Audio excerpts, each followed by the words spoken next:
నంద్యాల పట్టణ ప్రజలకు వేసవి కాలంలో తాగునీటి సమస్య రాకుండా ముందస్తు జాగ్రత్తలు తీసుకుంటూ వెలుగొండ రిజర్వాయర్లు పరిశీలిస్తున్న మున్సిపల్ కమిషనర్ నిరంజన్ కమిషనర్ మాట్లాడుతూ వేసవి కాలం దృష్ట్యా త్రాగునీటి సమస్య రాకుండా వెలుగొండ రిజర్వాయర్ వద్ద జరుగుతున్న పనులను పరిశీలించడం జరిగిందని పట్టణంలో నీటి సమస్య ఎక్కడైనా తలెత్తితే వెంటనే సమాచారం ఇవ్వాలని వారికి త్రాగునీటి సమస్య లేకుండా నీటి సరఫరా చేయడం అదేవిధంగా వాటర్ ట్యాంకర్ల ద్వారా పంపిణీ చేయడం జరుగుతుందని ప్రజలకు నీటి సమస్య లేకుండా చేయడానికి వెలుగొండ రిజర్వాయర్ ను పరిశీలించడం జరిగిందని తెలిపారు. కార్యక్రమంలో మున్సిపల్ కమిషనర్, ఇంజనీర్, మున్సిపల్ డిఈలు సిబ్బంది పాల్గొన్నారు.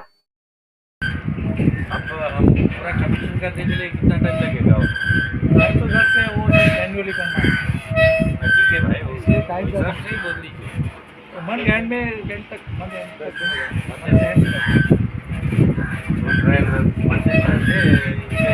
एनुअली है, इसके ऊपर टाइम जाता है वो सब है 16 आने में जाने में इताजी आ जाता तो ये खत्म हो जाता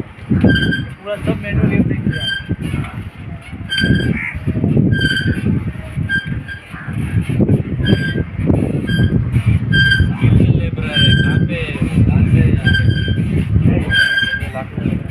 लोकल है वो लेबर